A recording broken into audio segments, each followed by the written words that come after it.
Assalamualaikum teman-teman. Ya, kali ini gue mau cerita yang menarik tentang iblis yang membantu seorang pemuda untuk sholat subuh berjamaah. Teman-teman udah pernah dengar belum nih cerita kayak gini?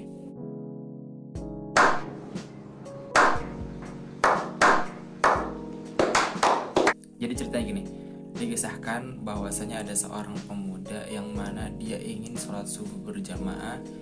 Bangun nih dia pagi-pagi buta gitulah ya, sebelum subuh dia udah bangun, kemudian dia bersih-bersih, mandi, berwudu, terus memakai wangi-wangian, udah rapi, udah keren. Jalanlah dia keluar rumah untuk menuju ke masjid. Di tengah perjalanan dia terjatuh. Seketika itu dia langsung tuh bajunya pada kotor, pokoknya kotor lah. Akhirnya dia memutuskan untuk pulang, untuk mengganti pakaiannya, membersihkan badannya. Dan setelah dia udah rapi lagi, udah berwudu lagi, udah wangi lagi, dia keluar lagi dari rumahnya untuk menuju ke masjid untuk sholat berjamaah, teman-teman. Setelah itu berjalan nih, di tengah jalan ternyata dia terjatuh lagi, tidak jauh dari tempat dia terjatuh sebelumnya gitu. Terjatuh lagi, dia kotor lagi pakaiannya. Dia akhirnya memutuskan untuk pulang lagi nih ke rumah. Kemudian dia ternyata perjuangannya nggak sampai situ aja, teman-teman. Kalau kita mungkin ya, kalau kita yang jatuh mungkin baru jatuh sekali, kita langsung pulang sholat di rumah. Tapi enggak dengan pemuda ini. Dia memutuskan untuk mengganti pakaiannya lagi, membersihkan badannya lagi, dan dia kembali keluar lagi untuk menuju ke masjid untuk sholat subuh berjamaah. Nah, di perjalanan yang ketiga ini dia ketemu di tengah jalan sama seorang laki-laki yang membawa lampu. Tanya nih sama pemuda ini, "Woi bang." Gak gitu. "Wahai laki-laki," bahasa Bokonya mah gini ya, "Wahai laki-laki, engkau siapa?" Jadi dia sedikit kenal-kenalan sedikit gitulah buat pengakraban, biar gak kaku banget gitu di jalan pas menuju ke masjid. Do it!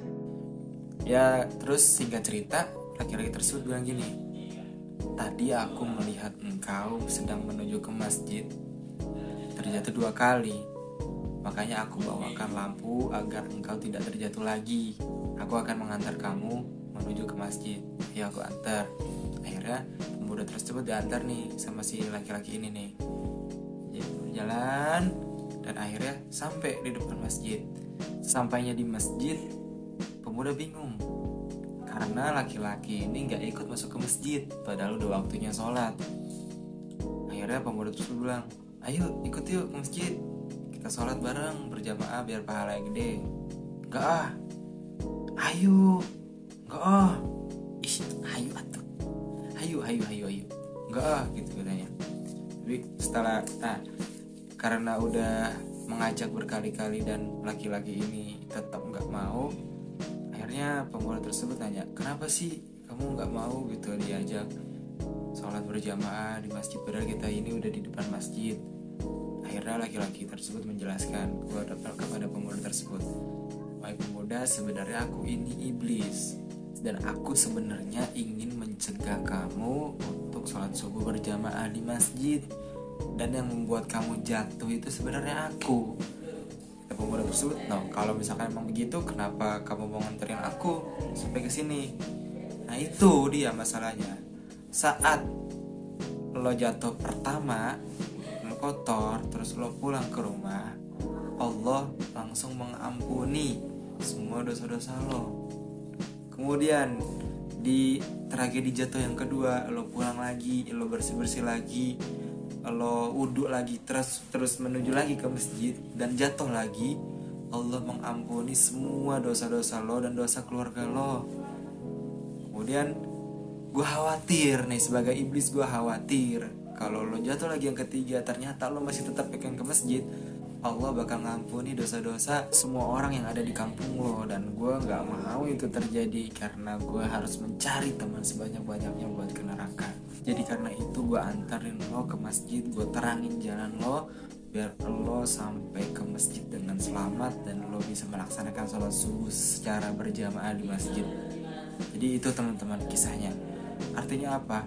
Allah itu selalu melihat apa yang ada di dalam hati kita, melihat niat kita, melihat usaha kita. Mungkin itu kadang kita meremehkan hal-hal kecil seperti itu, tapi di mata Allah itu bisa menjadi sesuatu yang besar, bahkan bisa menjadi sebab datangnya ridho Allah Subhanahu wa taala. Oke, karena itu teman-teman, kita sama-sama semangat untuk fastabiqul khairat, berlomba-lomba dalam kebaikan. Mungkin ini aja ya, dari gua, cerita dari gua. Sebagai penutup gua kasih sedikit ceramah ya, yang mudah-mudahan bisa membangkitkan gairah kita dengan Islam. Dadah, Assalamualaikum.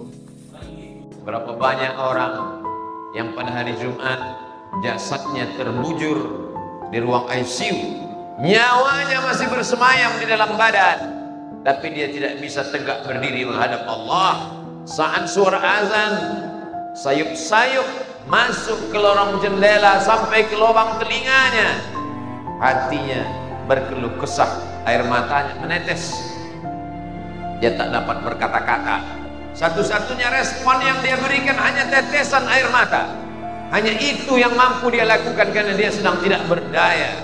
Oh, andai waktu dapat terulang kembali menghadap Allah, betapa nikmatnya mandi di hari Jumat, betapa nikmatnya melangkahkan kaki menuju sholat Jumat, betapa indahnya masuk ke dalam masjid mendengarkan khutbah Jumat.